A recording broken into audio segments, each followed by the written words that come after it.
प्रदेश की जनता से आभार करता हूँ कि आपका आशीर्वाद सदैव बना रहे। बागेश्वर धाम की जय, आपकी जय, सत्य सनातन वैदिक धर्म की जय। भगवान की बड़ी कृपा है। पूर्व में विगत वर्ष भी आए थे, उस वक्त जो है 9 दिवसीय श्री राम कथा का आयोजन यहाँ हुआ था। तो यहाँ की परिस्थिति को देखते हुए एक छोटा सा कस्बा है, छोटा सा गांव है, जहाँ हमारे सनातनीय वैदिक हिंदुओं की संख्या मात्र 4000। हमारे जीवन का उद्देश्य हमेशा उल्टा रहता है। लोग विदेश और बड़े शहरों की कथाओं की कोशिश करते हैं, हम ठीक उल्टा आइकॉन से देखते हैं। हम चाहते हैं कि बड़े शहरों में तो बहुत बड़े महापुरुष इस भारत में विराजमान है, वो पहुंच जाएंगे। जहां कोई नहीं पहुंच रहा वहां हम पहुंचने का कोशिश करें। इसलिए 4000 की आबादी का यह छोटा सा कस्बा, जिसका नाम छतारी है, बुलंदशहर के अंतर्गत है। इसीलिए द्वितीय बार साप्ताहिक श्रीमद् भागवत कथा के माध्यम से मानवता और सनातनीय परंपरा की जो हमारी ध्वजा है उसको बताने और पकड़ाने चले आए हैं, और भगवान ने चाहा तो फिर आते हैं। सीताराम भगवान की जय, बागेश्वर धाम की जय। महाराज जी, सामान्य मीडिया संतों से हमेशा मतलब रूबरू नहीं हो पाती है, तो इसलिए किसी प्रश्न को लेकर कुछ लगे कि कुछ गलत हो तो क्षमा कर दीजिएगा। आरंभ करते हैं। सबसे पहले अगर प्रश्न करें तो बात करें तो समाज को लेकर जो संत हैं वो कितने जरूरी होते हैं, धर्म की कितनी आवश्यकता होती है समाज के लिए, खासतौर से सनातन धर्म वाले देश के लिए? जितनी आवश्यकता वर्तमान समय में ऑक्सीजन की है शरीर को, हर शरीर को होती है, उतनी ही आवश्यकता प्रत्येक व्यक्ति को आध्यात्मिक। क्योंकि आप पढ़ाई करके पीएचडी डीएड बीएड करके, हम इनके खिलाफ नहीं, पक्षधर हैं। शिक्षा पाकर आप नौकरी पा सकते, आप रोटी कमा सकते, पर जीवन जीने की कला, स्ट्रेस मुक्त तनाव मुक्त जीवन बिना अध्यात्म के नहीं जी सकते। तो अगर आपको हैप्पीनेस रहना है, स्ट्रेस मुक्त रहना है, अगर आपको जीवन जीने की कला सीखनी है, उसके लिए आध्यात्मिक होना बहुत जरूरी है। संतों की भूमिका ठीक उसी प्रकार है जिस प्रकार विद्यालय में एक टीचर की भूमिका होती है कि एक अनपढ़ अनभिज्ञ शिशु को, बालक को, विद्यार्थी को वो ग्रेजुएट करके भारत की दिशा और दशा सुधारने का हाथ थमा देते हैं। उसी प्रकार वर्तमान समय में आदि काल से आने वाले काल समय तक संतों की भूमिका रही है, थी, है और सदैव रहेगी, ताकि संस्कृति बची रहे, सनातन बचा रहे और हमारी परंपराएं बची रहे। वरना ये पाश्चात्य सभ्यता व विधर्मी लोग और ये राक्षस वृत्ति के लोग हम सबको खंड विखंड करके जो गुलामी हमने झेली है वो फिर झेलनी पड़ेगी। महाराज जी, पहले आप अभाव में जी रहे थे और अब आपका प्रभाव है, और दूसरा एक और इतने कम समय में 2 वर्ष के अंदर ही आपने करोड़ों लाखों आपके फॉलोअर्स हैं महाराज जी की, बागेश्वर महाराज बालाजी के, इस पर क्या कहना है? ये सभी फॉलोअर्स बागेश्वर बालाजी के हैं। 11 साल से हम दरबार में बैठ रहे हैं, 11 वर्ष से सेवा कर रहे हैं। और जिंदगी में अभाव बहुत जरूरी है। बिना अभाव के आप जिंदगी में प्रभाव की महत्वता और प्रभाव पर पहुंचने का अभाव की महत्वता नहीं समझ पाएंगे। तो हमें लगता है हम आज भी वैसे ही जी रहे हैं। हम अपनी जिंदगी बहुत मस्ती में जीते हैं, बेवाक जीते हैं, स्वतंत्रता में जीते हैं। कोई परतंत्रता हमारे ऊपर नहीं है सिवा सनातन धर्म की परतंत्रता। और हमारे पूर्वजों ने जो है मौलिक रूप से, हमारे पूर्वजों ने, पितरों ने, जो हमारे दादा परदादा हुए, उन्होंने संविधान को स्वीकार किया। उस संविधान के अलावा हमारे जीवन में किसी की जो है परतंत्रता नहीं। महाराज जी, पहले संत आप एक ऐसे हैं हिंदुस्तान के जो लंदन में भी आपकी शक्तियों का डंका बजा है, इस पर बात क्या कहना चाहिए? ये बागेश्वर बालाजी की हमारे प्राचीन काल से ही मंत्रों की शक्तियां रही हैं, बस उसको जानने समझने वाला और उस पर चलने वाला कोई नहीं है। यूँ हम मान सकते जो है वो डंका बजाते हैं। ये गुरु कृपा का बलवान है। गुरु कृपा की महत्वता है कि वहाँ की पार्लियामेंट में भी शक्तियों का कथा व्यास बहुत गए, आचार्य बहुत गए, पर शक्तियों का प्रदर्शन करके कि मंत्रों में क्या ताकत होती है। और जो अंग्रेज दिन रात विज्ञान में डूबे रहते थे, वो अगर जो है ज्ञान को माने और नतमस्तक हो, तो ये वर्तमान समय में भारत के लिए गौरव का विषय है। और इसका प्रचार हम तो पूरे विश्व में करने की तैयारी में हैं। महाराज जी, आप हिंदू राष्ट्र की बात कर रहे थे और कह भी रहे थे, युवाओं के लिए, यूथ के लिए क्या मैसेज देना चाहेंगे? युवा हमारे भारत की दिशा और दशा दोनों सुधार सकते हैं। युवा हमारे इस देश का बूस्ट है। युवा हमारे इस देश का वो आभा मंडल है। युवा भाई बहन हमारे इस देश की वो निधि है, वो संपत्ति है, जिस संपत्ति के प्रयोग से भारत पुनः सोने की चिड़िया बन सकता है। भारत पुनः विश्व गुरु घोषित हो सकता है। विश्व गुरु अभी भी है, पर घोषित रहना बाकी रह गया। महाराज जी, एक सवाल और मेरा कि कई बार देखा है आपके चैनलों के माध्यम से लव जिहाद का मामला कई बार सामने आता है। बहुत उस पर कुछ कहना चाहिए? अनेक बार हमने सावधान किया। हम भारत ये बहनों को, बेटियों को सावधान करेंगे। स्वधर्म निधनम श्रेया परधर्मो भयावह। हमारे शास्त्र में स्पष्ट कहा है, अपने धर्म में मरना श्रेयस्कर है दूसरे धर्म में विचार करने से। एक किसी बहुत बड़े महापुरुष का सूत्र था, तिल के तेल का कनिस्तर में हाथ डुबो देना, फिर तिल के बोरा में हाथ लगा देना। जितना तिल आपके हाथ में चिपक जावे उतनी बार भी दूसरे धर्म का व्यक्ति अपने बाप की सौगंध खाए तब भी एक तिल बराबर भरोसा नहीं करना। जो बहनें कहती, जो बेटियां कहती हमारा वाला ऐसा नहीं हो सकता, उनका हाल श्रद्धा जैसा होता है। इसलिए भारत की बेटियों को अब समझना पड़ेगा, मानना पड़ेगा, वरना वो अपने साथ साथ अपने परिवार को जीवन भर का दुख और सनातनी हिंदुओं की कमर तोड़ करके जाएंगी। ये उनके लिए कलंक होगा। इसलिए भारत की बेटियों को, सनातनी बेटियों को अब जागना पड़ेगा, उन्हें हिंदू शेरनी बनना पड़ेगा। और ऐसा हो ही नहीं सकता, काजल की कोठरी में काला टीका न लगे, ऐसा हो नहीं सकता। महाराज जी, जो समाज है कहीं ना कहीं राजनीतिक जो धारा है उससे कहीं प्रभावित रहता है। लोग जो राजनीतिक पार्टियां हैं उनसे जुड़े होते हैं, उनकी राजनीतिक धारा से जुड़ते हैं। कुछ लोग जो खुद को सेकुलर कहते हैं लेकिन हिंदू हैं, उनका हमेशा ये मानना होता है कि कहीं ना कहीं लव जिहाद जो उपज है वो कहीं ना कहीं सोच है, उसको पैदा किया गया है। ऐसा कुछ नहीं होता। लोगों को एक दूसरे के साथ प्यार करने का अधिकार होता है। तो ऐसे सेकुलर जो बुद्धि वाले लोग हैं उनके क्या कहना है? हमें तरस आता है उन पर हिंदू होने पर, उनकी हिंदू कहलाने पर। हमें तो शंका भी हो रही उनकी हिंदू कहलाने पर। ये सोच है अगर, तो श्रद्धा कांड क्या है? ये सोच है तो भारत में जितने भी आतंकी हमले हुए वह एक विशेष समुदाय से क्यों आए? अगर ये सोच है तो श्रद्धा के 35 टुकड़े करने वाला एक विशेष समुदाय से क्यों है? इसका उत्तर उनके पास नहीं होगा। वो कहेंगे ऐसा तो हिंदुओं में भी हो सकता है। हमारे हिंदुओं में इतनी निर्दयता नहीं है। अगर वो सच्चा हिंदू है, सच्चा सनातनी है, क्योंकि हमारा भारतीय सनातनीय संस्कृति का उपदेशक शास्त्र हमेशा कहता है दया ही मूल है, दया पर जियो, दया करो। तो हमारी दृष्टि कहती है कि वो जो सेकुलर लोग कहते हैं कि एक उपज है, वो भी ऐसे ही उपज हो गए होंगे। जिस एरिया में आप रहते हैं, महाराज जी, धर्मनिरपेक्ष होना गलत है। धर्मनिरपेक्ष होना गलत है। धर्म निरपेक्ष होना क्यों? धर्मनिरपेक्ष होना गलत नहीं है और है भी, दोनों परिस्थिति के अनुसार। धर्मनिरपेक्ष को ना हम गलत ठहरा सकते हैं न सही ठहरा सकते हैं। दोनों परिस्थिति के अनुसार खड़ा होना बहुत जरूरी है। कई बार ऐसी परिस्थिति बनती है जब भगवान कृष्ण संकल्प लेते हैं, हम महाभारत में कोई भी अस्त्र शस्त्र नहीं उठाएंगे, पर अपने भक्त की रक्षा के लिए उन्हें जो है पहिया उठाना पड़ा। तो धर्मनिरपेक्ष और धर्म पर यही चर्चा है कि ना वो गलत है ना वो सही है, समय और परिस्थिति के अनुसार। भारत विविधता का देश है, विभिन्न धर्म संप्रदाय इस देश। धर्म तो एक ही है, बाकी तो पंथ और मजहब है। आपकी भूल बहुत बड़ी है।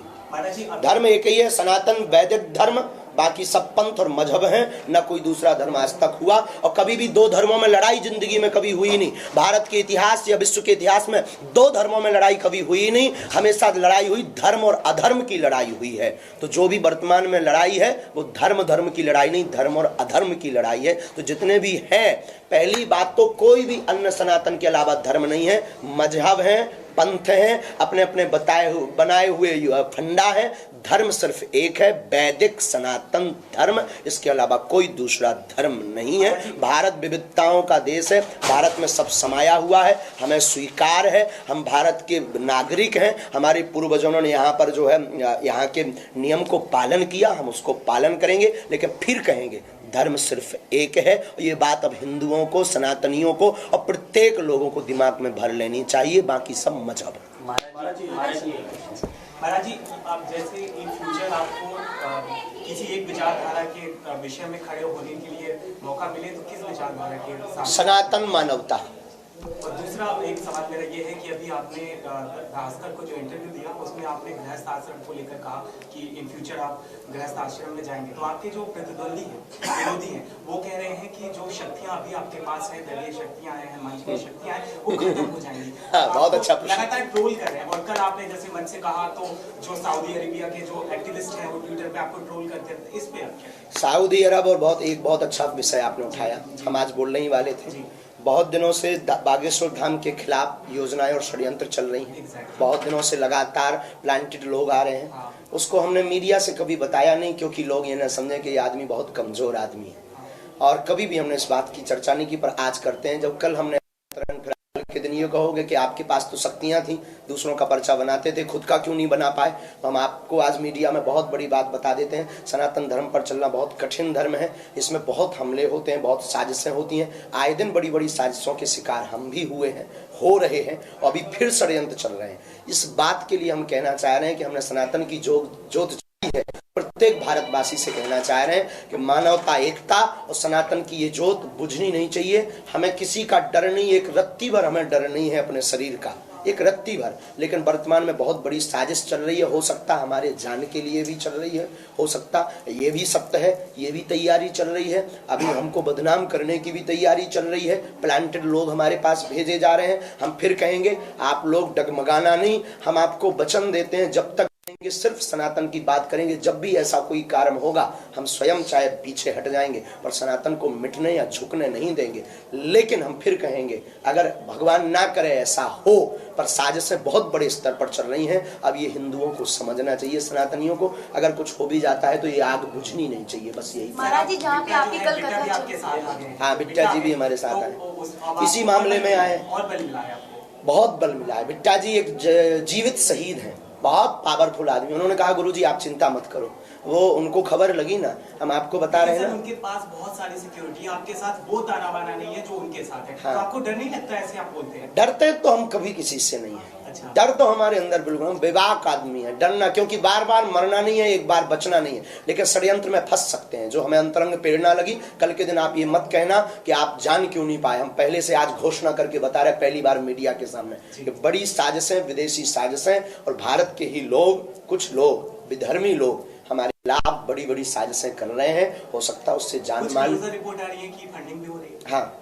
यस, बिल्कुल सही आपने क्वेश्चन किया, बिल्कुल सही। हमारे खिलाफ फंडिंग भी की गई, अरब देशों से भी चर्चा आई, यहाँ से भी आई है, तो हमें उससे डरना नहीं। हो सकता जान माल पर भी हमारे ऊपर वो हो, और ये प्रेरणा हमें किसी व्यक्ति ने नहीं दी है, किसी बिट्टा जी ने भी नहीं ये चर्चा की है। ये चर्चा हम अपनी अंतर मन की, जो हमारी शक्तियाँ हैं, जो हमारे पास गुरु कृपा है, जो हमारे पास हनुमान जी की दया है, उन प्रेरणा से हम आपको बता रहे हैं कि सत्य है, इसमें बिल्कुल किंच बराबर भी झूठ नहीं है, लेकिन हमें भयभीत नहीं इन होना। फ्यूचर यदि आपकी सिक्योरिटी और ज्यादा होम मिनिस्ट्री बढ़ाता है तो आप वो सिक्योरिटी लेंगे? क्योंकि आप जैसे ही आप बढ़ रहे हैं, आपकी लोकप्रियता का ग्राफ बहुत ऊपर जा रहा है, तो आपको जो है आप जान माल का भी खतरा होने वाला है। तो आपकी यदि गृह मंत्रालय से सिक्योरिटी बढ़ाई जाती है तो आप उसको स्वीकार करेंगे? बेझिझक हमें सनातन का बड़ा कार्य करना है। देखिए, किसी को अगर शक्ति बल से लड़ना हो तो हमारे पास बहुत से मंत्र विविधता है, लेकिन किसी को गर्राट हो तो उसके लिए सिक्योरिटी की आवश्यकता। क्या चाहते हैं आपकी सिक्योरिटी और बढ़ाई जाए?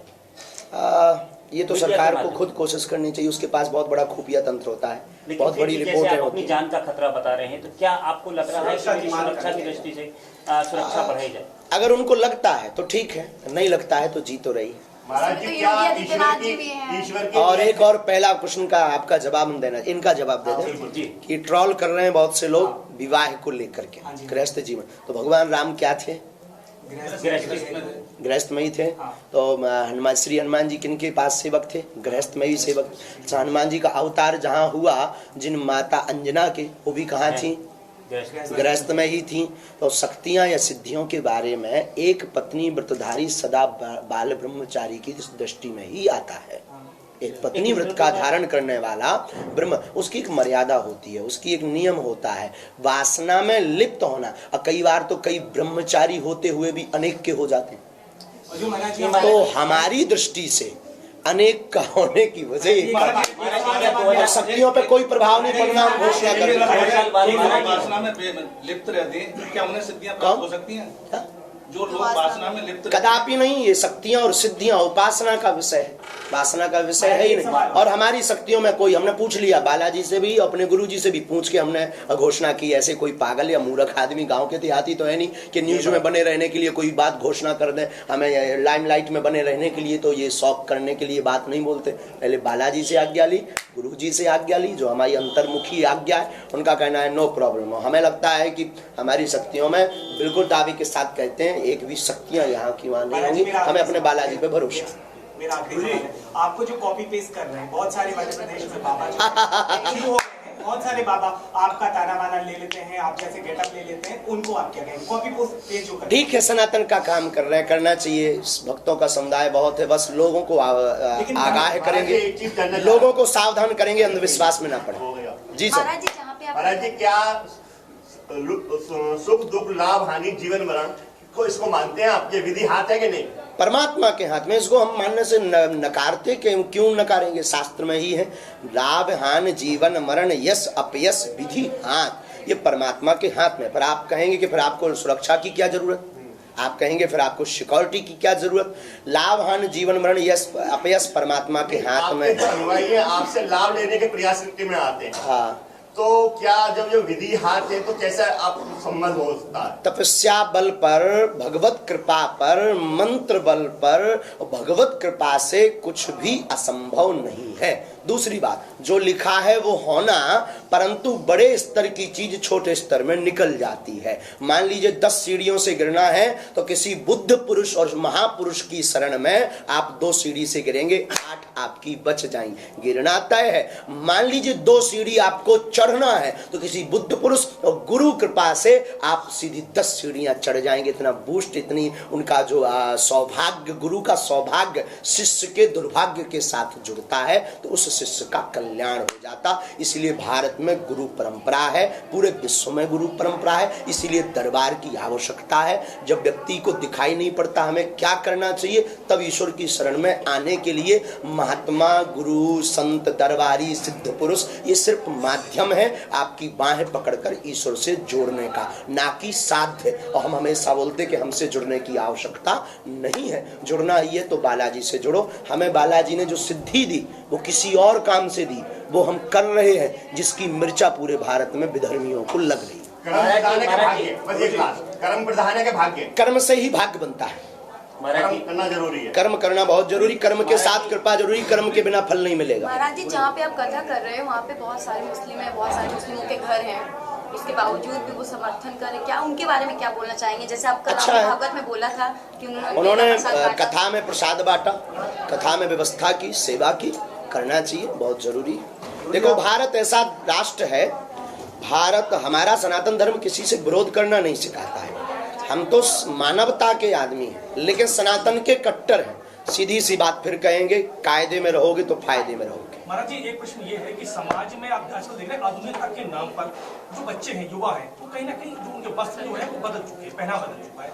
वहीं दूसरी ओर लोग घूमने के लिए तीर्थ स्थलों पर जा रहे हैं, शादी के बाद हनीमून मनाने के लिए लोग तीर्थ स्थलों पर जा रहे हैं। तो आप इसको किस तरीके से देखते हैं? इस पर आप क्या मैसेज देना चाहिए? ये पाश्चात्य सभ्यता का प्रभाव है और इसके लिए हमारे जिंदगी में हम आप सबको यही कहना चाहेंगे कि अपनी संस्कृति को कदापि नहीं भूलना चाहिए। जो हमारी परंपरा है घर की, स्वप्न में नहीं भूलना चाहिए, चाहे जितने बड़े बन जाओ, और अपनी संस्कृति पर सदैव रहो, अडिग रहो, उसको मानते रहो। इसके लिए ये सब मूवियाँ ही जिम्मेवार है। महाराज जी एक हिंदू निकाय के लिए आप उपाय कर रहे हैं गुरुजी, फिर भी लोग जो है गौ माता का दूध पीने के बाद उसको छोड़ देते हैं, उसके लिए क्या संदेश देना चाहेंगे आप? हम यही कहेंगे कि अगर माँ को आवारा घुमाओगे तो पुत्र की बदनामी होगी। अगर या तो गाय को माँ कहना बंद कर दो, अगर गाय को माँ कहते हो तो उनको सड़कों पर मत घुमाओ। माँ अगर सड़क पर बैठेगी तो पुत्र की क्या दुर्दशा होगी। मुझे सनातन धर्म की रक्षा और हिंदुओं की एकता के लिए बारे में आप बार बार कहते हैं, बिल्कुल। उसके बावजूद ही लोग जो है अपने इस धर्म से जो है विचल रहे हैं, हट रहे हैं, उनके लिए क्या समझ? उनके लिए ये इसमें बहुत बड़ा षड्यंत्र है। हिंदू सनातनी बेचारा भोला आदमी है ना, ये लोग समझते नहीं, बहुत भोले, बातों में आ जाते हैं। अब नए नए दरबार चालू हो गए दूसरे धर्म वालों के, वो ऐसा फू करते हैं, आदमी फू हो जाता है। हम उन्हें क्या बतावें, आप सुनकर आश्चर्यचकित होंगे। हम एक बार अपने गुरुजी से, जो हमारे गुरुजी हैं, बात तो नहीं करते, सामने नहीं बैठे, सन्यासी बाबा, पर अंतर्मन में हमारी बात होती है। तो हम एक दिन गुरुजी से पूछ रहे कि आपने हमें ये सिद्धियां, ये शक्तियों से क्यों जोड़ा, अच्छी खासी कथा करते हैं, क्या जरूरी है, बेफजूली की आपत मोल ले रहे। बोले बेटा, सठे साठ्यम समाचरित, जैसे को तैसा जवाब देने के लिए ये सिद्धियां हैं तुम्हारे पास। तुम्हें पूरे भारत में राम नाम का प्रचार करना है, करना है, करना है, अंजाम कुछ भी हो। इसीलिए हम आपसे ये कहना चाह रहे हैं, हिंदू बहुत भोला है, वो क्षणिक सुख के लिए किसी को भी आज के समय में व्यक्ति भगवान मान लेता है। भगवान एक ही है, वो भगवान राम और हनुमान जी। अनेकों संत राजनीति में आए हैं, भविष्य में अगर आपको राजनीति करने का मौका, राजपीठ अलग है, व्यासपीठ अलग है, हमें मौका भी मिलेगा तब भी धन्यवाद। राजनीतिक परिदृश्य पर कुछ ऑफर कहना तो आते चाहेंगे? रहते होंगे। राजनीतिक परिदृश्य पर हमारा यही कहना है कि राजनीति होनी चाहिए, पर राष्ट्र हित की नीति के साथ होना चाहिए। स्वार्थ हित, स्वाहित और केवल पार्टी तक सीमित वाली राजनीति गंदी राजनीति है। राजनेताओं के ऊपर अंकुश लगाने के लिए इसलिए व्यासपीठ है, इसलिए सब राजनेताओं को व्यासपीठ का सहारा लेना चाहिए और उपदेशों को सुनकर मनन करना चाहिए, ताकि राष्ट्र हित पर चिंतन। कुछ राजनीतिक लोग आए भी हैं। प्रचार करने के लिए जंगलों में क्यों जा रहे हैं वनवासियों की, जिसकी क्या जरूरत है? अनेक मिशनरियां उनको, भोले भाले लोगों को लालच देकर के बहला रहे हैं, बहका रहे हैं। बड़े बड़े कथा व्यास उन तक पहुंच नहीं पाते हैं, बड़े बड़े आचार्य उन तक पहुंच नहीं पाते हैं, क्योंकि धन वो देते नहीं हैं, शहरों में वो आ नहीं पाते हैं। और अमीर लोग सिर्फ मंच पर आते हैं, गरीब सिर्फ ताली बजाने के काम आता है, वनवासी सिर्फ ताली बजाने के काम आता है। इसलिए हमने उल्टा कार्य किया है कि हम वन में जाकर के कथा करेंगे और अमीरों की जगह उन वनवासियों को मंच पर चढ़ाएंगे और अमीरी मंत्रियों को नीचे बैठा करके ताली बजवाएंगे, ताकि समानता का भाव प्रकट हो सके और मिशनरियों पर अटैक हो सके। तब तो ये हमारे खिलाफ षड्यंत्र होने लगे हैं, क्योंकि उन्हें डर लगने लगा ये आदमी उल्टा। आप कई बार हिंदुत्व को लेकर गुरु जाते हैं, इसको लेकर आप कई लोगों के निशाने पर भी हैं, इसको लेकर क्या कहेंगे? निशाने पर होने से हमें कोई फर्क नहीं पड़ता है। बहुत अपनी जिंदगी विवाक रहते हैं, हमें उससे कोई फर्क नहीं पड़ता, किसी के भी निशाने पर हो। हम हनुमान जी के सहारे पर हैं, हनुमान जी के निशाने पर बने रहें, बस एक निशाना हमको चाहिए। लोग क्या कहते हमें इससे डर नहीं, न हमें कल की परवाह है न आज की परवाह है। कल प्राण जाते हो चले जाएं, लेकिन हम हिंदुओं को, सनातनियों को, जितने हमसे लोग जुड़े हैं, हम यही कहेंगे जो दीपक हमने जलाया है ये बुझने मत देना, बस। महाराज जी, एक लास्ट क्वेश्चन, मीडिया के माध्यम से क्या देश को संदेश देना चाहिए? भारत में अगर सामाजिक समरसता बनाना है, सबसे पहले जातिवाद पर प्रहार किया जाए, जातिवाद शून्य किया जाए और सनातनीय संस्कृति के प्रचार के लिए बल दिया जाए। ये प्रत्येक राजनीतिक पार्टी को समझना चाहिए और प्रत्येक मानव के लिए हमारा यही प्रार्थना है, जितने भी लोग रहते हैं, किसी भी धर्म से हो, धर्म तो सनातनी है, बाकी जितने भी पंथ के लोग हैं, श्रीमान जी हरो, सबसे निवेदन है, सबसे सर्वोत्तम धर्म है मानवता का धर्म। तुम सब कुछ करना पर मानवता का धर्म मत भूलना। और अगर धर्म के खिलाफ लड़ रहे हो तो आप अधर्मी हो। कभी दो धर्मों में लड़ाई नहीं होती है, अगर आप लड़ रहे तो आप अधर्मी हो। लड़ाई हमेशा धर्म और अधर्म में होती है। इसलिए कोशिश करो कि सब लोग सामंजस्य में रहें, प्रेममय रहें, मानवता की सीख सदैव देते रहो। हाल ही में आमिर खान ने अपने नए ऑफिस का उद्घाटन किया है, कलश पूजन के बाद, इसको लेकर क्या कहेंगे? हाँ, ये जो है ये हिंदुओं के जगने का सुप्रभाव मिलने लगे हैं, हरे झंडे, ये हरी झंडी मिलने लगी है। हिंदू जग रहे हैं ना, जो बाइकआउट कर रहे हैं सनातनी, ये कथा का परिणाम है। जो लोग कहते हैं कि महाराज जी क्या होता आपके बोलने से, चिल्लाने से, नाराज होने से, सिर्फ न्यूज पर बन जाते हो, ये देखो ये होता है कि वो कलश भी रख रहे हैं, तिलक भी लगा रहे हैं, प्रणाम भी कर रहे हैं। धीरे धीरे वो समझ गए हैं, वो समझ गए हैं कि अगर जीना है तो ऐसे ही अच्छे से जी सकते हैं। जी अपना व्यवसाय बनाने के लिए ढोंग कर रहे हैं। कौन? आमिर खान जैसे ढोंग भी है लेकिन सनातन तो है। आमिर खान ने कलश पूजा की, अगर कोई और कर देता है छोटा तो उसको फतवा जारी हो जाता है कहीं या नमाज पढ़। यही तो वैमनस्यता है, ये उन लोगों को समझना चाहिए, उनके धर्म के लोगों एक बार मीटिंग करना चाहिए उनको हमारे साथ। गुरुजी कल मुस्लिम समुदाय के लोगों ने छकारी में प्रसाद बांटा है, भक्तगण आए हुए थे, उन्होंने कहा कि हमें नहीं लेना चाहिए प्रसाद। कुछ भक्तगण आए हुए थे कथा में, उन्होंने कहा नहीं लेना चाहिए। वो आज तक हम लोग उनको देते रहे, उनको उनकी वो जो धार्मिक यात्रा है उसके लिए भारत सरकार रुपया देती रही। अगर वो कुछ बांट रहे तो लेना चाहिए, हिंदुओं को ये नहीं कर। हम तो कहते वो मकान देते, हम तो तैयार बैठे। मुझे आप गंभीर बीमारियों का इलाज तंत्र से करते हैं। मंत्र से, कोई यंत्र तंत्र नहीं, सिर्फ मंत्र चिकित्सा राम नाम। हम कोई तांत्रिक आदमी नहीं है। तो क्या ये चिकित्सा विभाग में जो डॉक्टर लोग हैं क्या वो भी आपके विरोध में रहते हैं? नहीं, कोई डॉक्टर विरोध नहीं, सपोर्ट में है हमारे। हाँ, सपोर्ट में है, क्योंकि हम दवा के खिलाफ नहीं है। दवा और दुआ दोनों को साथ लेकर चलते हैं, ये बहुत अच्छा विषय है। हम दवा के खिलाफ में नहीं है। दवा और दुआ, दवा के खिलाफ में होते तो लक्ष्मण जी को संजीवनी बूटी की जरूरत पड़ी। लोग समझते नहीं है, बुद्धि चित्र लगाते हैं। हमारे तो बहुत से डॉक्टर सपोर्ट में, बड़े बड़े हॉस्पिटल हमारे सपोर्ट में। आप सुनकर आश्चर्यचकित होंगे, अनेक डॉक्टर ऐसे हैं जो बागेश्वर बालाजी का चित्र लगा करके मेडिसिन देते हैं, दवाइयाँ देते हैं, दवाइयाँ करते हैं। वो विदिशा जिले का एक डॉक्टर बागेश्वर बालाजी का चित्र, हम मूर्ख नालायक आदमी है, पता नहीं क्या टांगे, हमें भी टांगे। अब वो कहता है, कोई भी मरीज जाता है तो वो कहता है कि इनकी तरफ देखो पहले एक बार। अब वो फिर जो है ऐसे हाथ देख करके लोग कहते हैं इसके पास भी सिद्धि आ गई क्या? वो कहता है लखनऊ में भी है, अनेक भारत में ऐसी जगह हो गई है जहाँ बागेश्वर बालाजी, क्योंकि बागेश्वर बालाजी अद्भुत एनर्जी है अपने आप में। एक बहुत बालाजी तो बालाजी दुआ और दबा दोनों जगह। कोई हमारी आशीर्वाद दे दो।